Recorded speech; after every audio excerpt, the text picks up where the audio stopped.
Jeeva history பார்வையாளர்களுக்கு வணக்கம். இன்றைய நேர்காணலில் அரசியல் சமூக செயற்பாட்டாளர் ஊடகவியலாளர் பன்னீர் பெருமாள் அவர்கள். வணக்கம். வணக்கம்.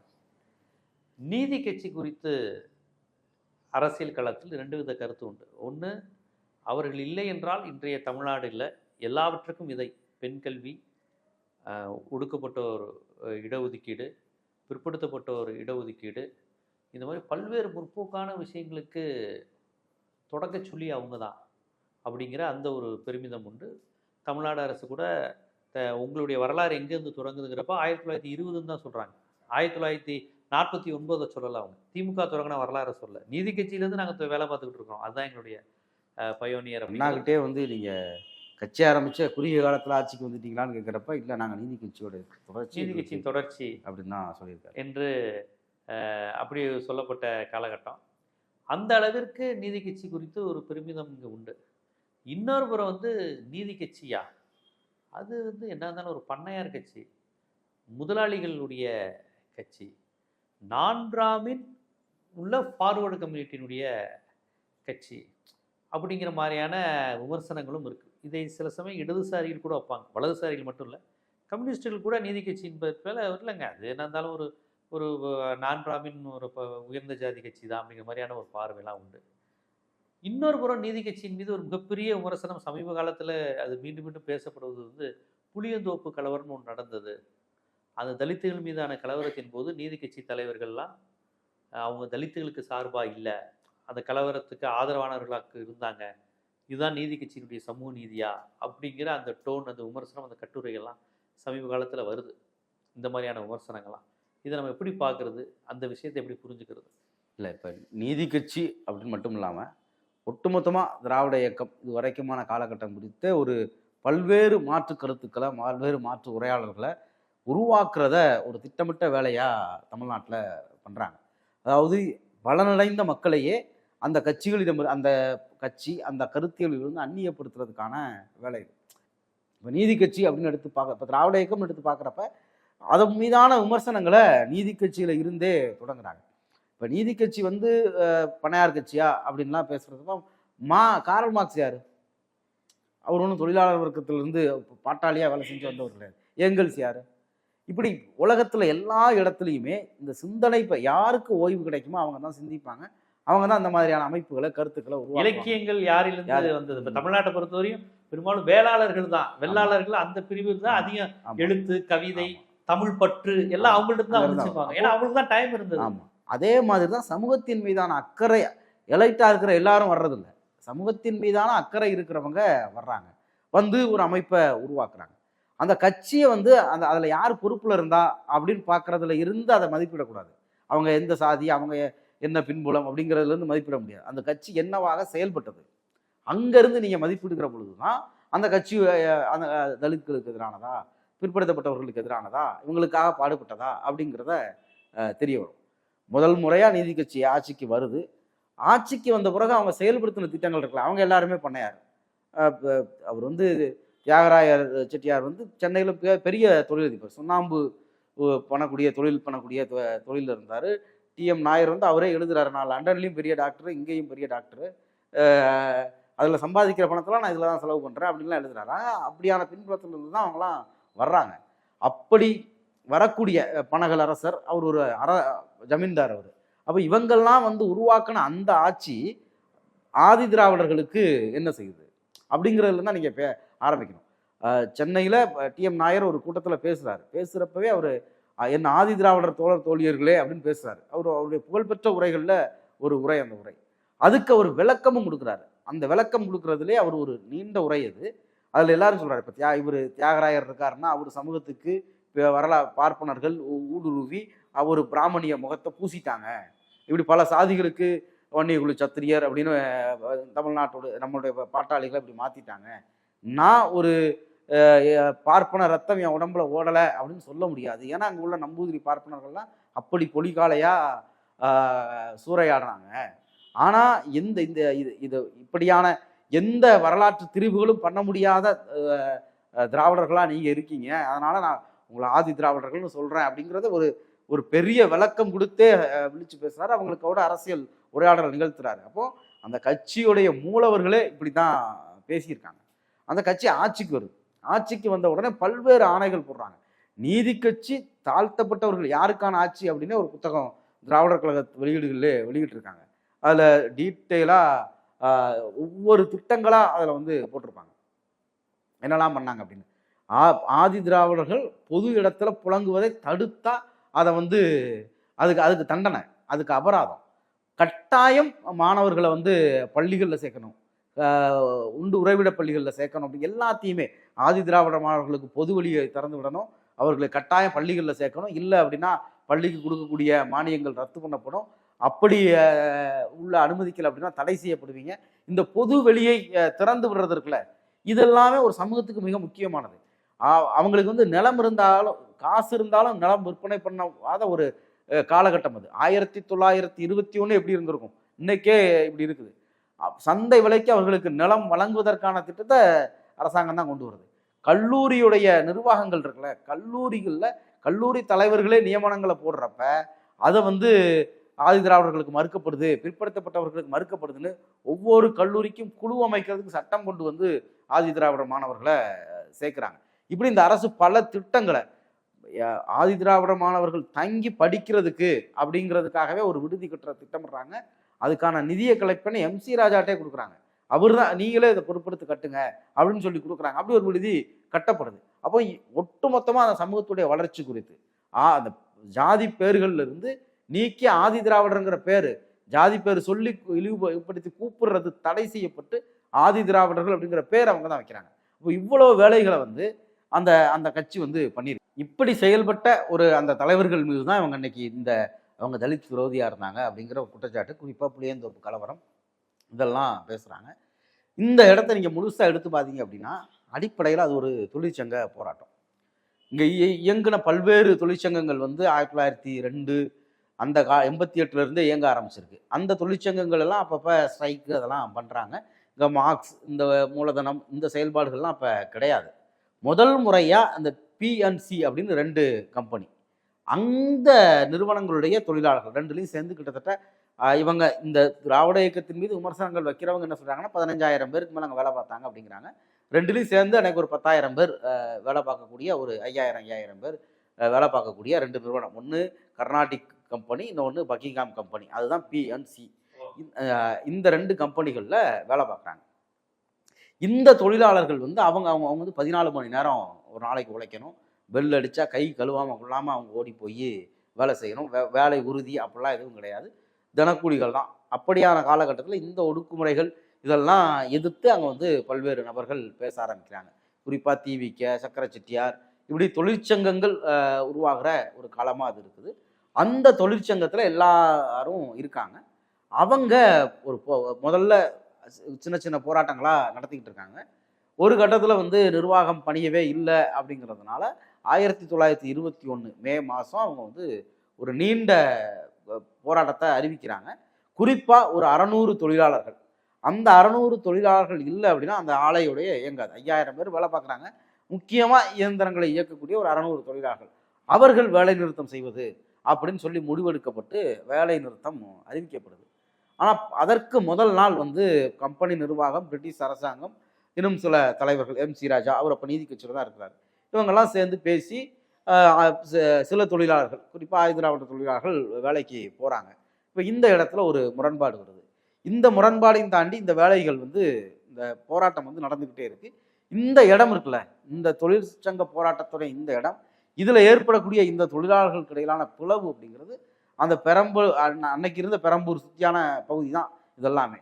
இவங்களுக்கு இடையில பல்வேறு வகையான கருத்து மோதல்களை ஏற்படுத்துது. அது பல இடங்களில் தாக்குதல்களாக மாறுது.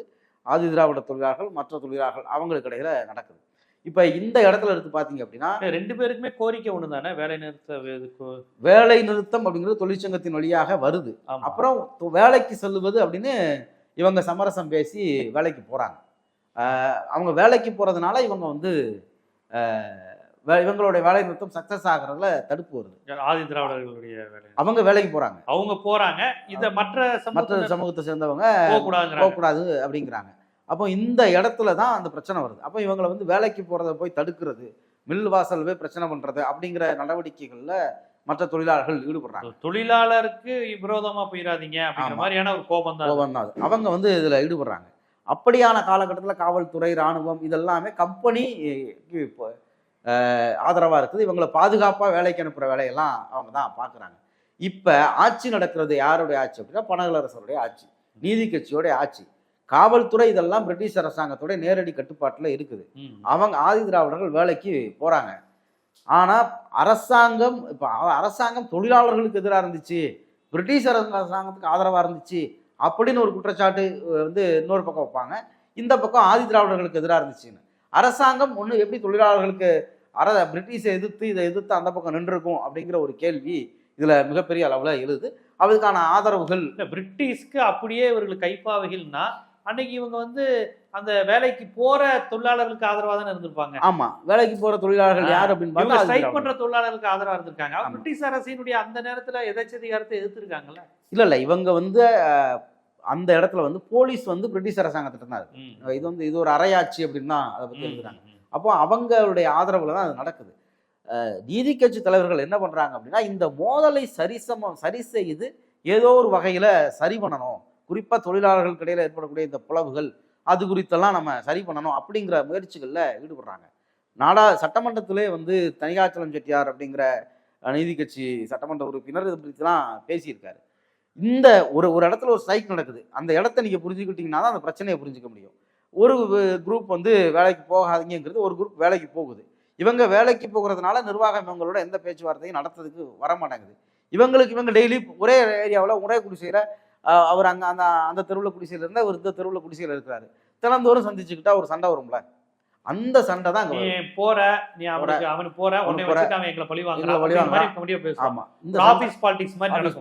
இது வந்து ஒரே ஏரியாவில் குடியிருப்புல இருக்காங்க, இங்க சண்டை நடக்குது, இந்த இடத்துல தாக்குதல்கள் நடக்குது.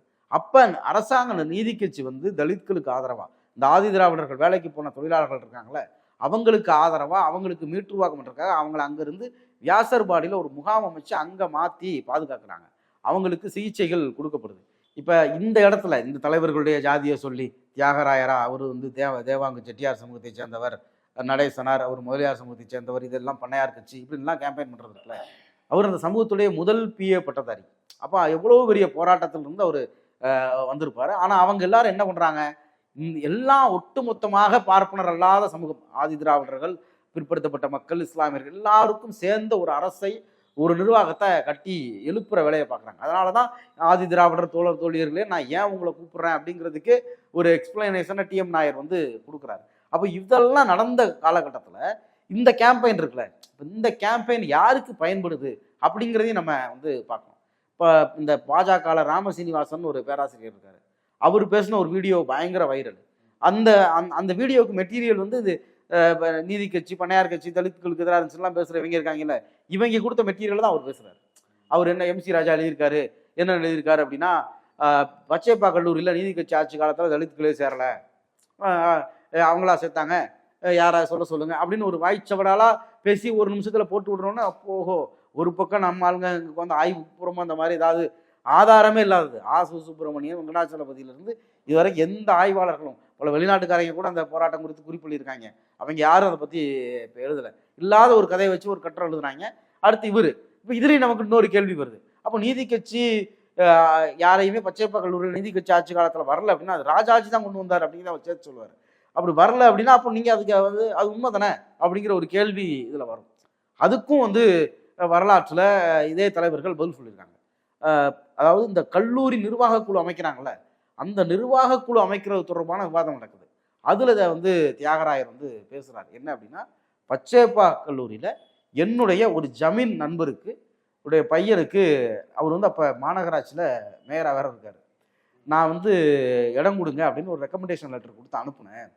அவங்க வந்து எல்லா இடமும் நிரம்பி விட்டது அப்படின்னு சொல்லி அந்த பையனுக்கு இடம் கொடுக்கல. அதுக்கு பிறகு ஒரு பார்ப்பனர் மாணவரை சேர்த்துருக்காங்க அப்படின்னு அவர் சொல்றாங்க. இப்போ இந்த இது ஏன் சொல்றோம் அப்படின்னா, ஜமீன் நண்பர் யாரு, பெரிய சென்னையில் ஒரு பெரிய தொழிலதிபரான ஆட்சி நிர்வாகத்தில் பொறுப்பில் இருக்கக்கூடிய தியாகராயருடைய ஜமீன் நண்பருடைய பையனுக்கே அவர் ரெக்கமெண்டேஷன் கொடுத்து சீட்டு கொடுக்கல. அதுக்கு பிறகுதான் இவங்க இந்த நியமனம் கண்டிப்பாக கல்லூரி நிர்வாக குழு சேர்க்கணும் அப்படின்னு ஒரு இது கொண்டு வராங்க. அப்ப பச்சையப்பா கல்லூரியில பிற்படுத்தப்பட்டவர்களும் சேர்க்கப்படலை. ஒரு நீண்ட போராட்டம் அதுக்கு பண்ண வேண்டியது இருந்துச்சு. அதனால தான் அரசாங்கமே இது கொண்டு வருது. அப்போ ராமசீனிவாசன் மாதிரியான ஆட்கள் என்ன கேட்கணும் அப்படின்னா, தியாகராயர் இப்படி சொல்லியிருக்காரு, எம் சி ராஜா தலித்களை சேர்க்கலன்னு சொல்லியிருக்காரு. அப்போ பிற்படுத்தப்பட்டவர்களும் சேர்க்கல, தலித்களும் சேர்க்கல, யாருக்குமே சேர்க்கல, வெறும் பார்ப்பனர்கள் தான் படிச்சாங்க அப்படிங்கிறது தான் இதுல ஃபேக்ட். இதுல ஒரு பக்கம் உண்மையை மறைச்சிட்டு இன்னொரு பக்கம் உண்மையை சொல்றது மூலமா தலித்களை நீதி கட்சி, திராவிட இயக்கம் இது உங்களுக்கு காலங்காலமா துரோகம் பண்ணியிருக்கு அப்படிங்கிற ஒரு கருத்தை உருவாக்குறதுக்கான ஒரு நீண்ட வேலை திட்டத்துகள்ல ஒரு பார்ட்டா தான் அது நடக்குது. இதை வந்து வரலாற்றில் இப்போ இதை பத்தி ஒருத்தர் பேசணும்னா எனக்கு தெரிஞ்சு திருநாவுக்கரசு ஐயா மட்டும் தான் பேச முடியும். இப்போ நம்மளே அவரை படிச்சுட்டு தான் பேசுறோம், அவர் எழுதி வச்சதுனால தான் இதெல்லாம் பேசுறோம். அப்போ இப்படி வரலாற்றில் எங்கோ ஒரு நடந்த ஏதோ ஒரு சம்பவத்துக்கு கூட 4 பொய் தகவல்கள், இவங்களுக்கு தேவையான அந்த ஒரு லைன் தானே, தலித்களை சென்னை நகரை விட்டு அப்புறப்படுத்தணும் அப்படின்னு தியாகராயர் சொன்னார். இந்த ஒரு லைன் தானே, இந்த ஒரு லைன் அந்த வரலாறு நடந்தது, ஒரு சம்பவம் நடந்துச்சு. பிஎன்சி மில்லில் போராட்டம் நடந்துச்சு, தலித்களும் இவங்களும் எதிரெதிராக இருந்தாங்க, ஒரு கலவரம் நடந்துச்சு, 2 பேரும் மாறி மாறி அடிச்சுக்கிட்டாங்க. அதில் போலீஸ் துப்பாக்கி சூட்டில் 6 தொழிலாளர்கள், போராட்டத்தில் இருந்த ஆதி திராவிடர் அல்லாத தொழிலாளர்கள் இறந்தாங்க. இதெல்லாம் வரலாறு. இதில் ஒரு சம்பவத்தை எக்ஸ்ட்ரா எடுத்து போடு, தியாகராயர் இப்படி சொன்னார் அப்படின்னு. அப்படி சொல்லி ஒரு வரலாறை கட்டமைச்சு கடைசியில் அது ஃபேஸ்புக் ரீல்ஸா எழுதுறானதும் ஃபேஸ்புக் ரீல்ஸில் ராமசீனிவாசன் மாதிரி அஸ்வத்தாமன் மாதிரி ஆளுங்க பேசுறதா போகும். அதுதான் இந்த ஹிஸ்டரியில நடக்கிறது. அப்புறம் இன்னொரு புறம் பாரதியார் நூல்களுக்கெல்லாம் தடை விதிக்கப்பட்டது நீதி கட்சி காலத்தில் அப்படின்னு சொல்றாங்க. பாரதியார் ஏன்னா பாரதியார் நீதி கட்சிக்கு எதிரானவர் தான் கருத்தியல் ரீதியா, ஆனால் பாரதியார் நூலுக்கு தடை விதிக்கப்பட்டது. பாரதியார் நூல்கள் எல்லாம் கைப்பற்றினாங்க போலீஸை விட்டு, அவங்க வந்து பிரிட்டிஷுக்கு ஆதரவா இருந்தாங்க அப்படின்னு ஒரு பக்கம். இன்னொரு பக்கம் இது வந்து தேசபக்தி பக்கத்துல இருந்து வரக்கூடிய எல்லாமே பண்றது பிஜேபிக்கு ஆதரவாக தான் அந்த இடத்துல இருந்து வர்றது. அது என்ன அப்படின்னா, பர்மாவில் இதே மாதிரி போராட்டங்கள்லாம் நடக்குது, விடுதலை போராட்டம்லாம் நடக்குது. அங்கே தமிழ் பத்திரிகைகள் நடத்துகிறாங்க. அந்த தமிழ் பத்திரிகைகளில் பாரதியாருடைய கவிதைகள், பிரிட்டிஷ் அரசாங்கத்துக்கு எதிரான கவிதைகள் பயன்படுத்தப்படுது. அந்த அரசாங்கம் ஒரு தீர்மானம் நிறைவேற்றுது. என்ன அப்படின்னா, அந்த மாதிரி பாரதியார் எழுத்துக்களை கைப்பற்றணும், அதை அனுமதிக்கக்கூடாது அப்படின்னு அவங்க ஒரு தீர்மானம் போடுறாங்க. அந்த தீர்மானம் இங்கேயும் வருது. ரெண்டுமே பிரிட்டிஷ் ஆட்சி தானே, சென்ட் ஜார்ஜ் கோட்டைக்கு வருது. அன்னைக்கு தேதியில் வந்து இருந்த ஆட்சியில் போலீஸ் அதிகாரம் கவர்னருடையது, அவங்க கைப்பற்றுறாங்க. இவங்க நம்ம இன்னைக்கு இந்த பாரதியாரை வச்சு இந்த கதையை சொல்லக்கூடிய இந்த பார்ப்பனர்கள் அன்னைக்கு பிரிட்டிஷ்க்கு தீவிரமான ஆதரவாளர்கள் தான். நீதி கட்சி ஆட்சியிலேயே கவர்னரா, அட்வொகேட் ஜெனரலா எல்லா பொறுப்புகள்லையும் மேலே இருந்தது அவங்க தான். அதனால தான் பணக்காரர் கொண்டு வந்த வகுப்பாரி உரிமையை அவங்களால நிறைவேற்ற விடல, நம்ம அறநிலையத்துறை சட்டத்தை நிறைவேற்ற விடல, இதெல்லாம் பண்றாங்க. அப்போ அவங்க தான் அதையும் எக்ஸிக்யூட் பண்ணியிருக்காங்க. அப்போ பண்ணினவங்களும் இவங்க தான். ஆனால் பழி போடுறது மட்டும் அப்படியே நீதி கட்சி மேலே போட்டு இப்படி ஒரு வரலாற்றில் இப்படி ஒரு வேலைகளை உருட்டி விட்டு போகிற வேலையை அவங்க பார்க்குறாங்க. கண்டிப்பாக நீதி கட்சி தலித்துகளுக்கு எதிரானது, பிரிட்டிஷ் அரசுக்கு ஆதரவானது, தேச துரோகம் செய்து விட்டது, இப்படியான பார்வையை பதிவு செய்யக்கூடிய பரப்புரைகள் தொடர்ச்சியாக நடந்துக்கிட்டு இருக்கு. அது நீங்கள் வந்து மேலோட்டமாக சில வார்த்தைகளை அவங்க பேசுகிற விஷயங்களை மட்டும் நடுசங்கல்ல உருவி வைக்கிற மாதிரியான வேலைகளை பண்ணிக்கிட்டு இருக்கிறாங்க. ஆனால் அடிமட்டத்தில் என்ன நடந்திருக்கு அப்படிங்கிறத நுட்பமாக ஆய்ந்து பார்த்தால் அவர்கள் சொல்வதில் எல்லளவும் உண்மை கிடையாது அப்படிங்கிற விஷயத்தை பதிவு செஞ்சுருக்கீங்க. நீதி கட்சி தொடங்கப்பட்ட நாள் உட்பட நூற்றாண்டை கடந்து அது பேசப்பட்டு கொண்டு இருக்கிறது. இந்த நிலையில் அதன் மீதான அவதூறுகளுக்கும் விமர்சனங்களுக்கும் பதில் தரும் விதமாக பல்வேறு விஷயங்களை வரலாற்றிலிருந்து எடுத்து வச்சிங்க. மிக்க நன்றி.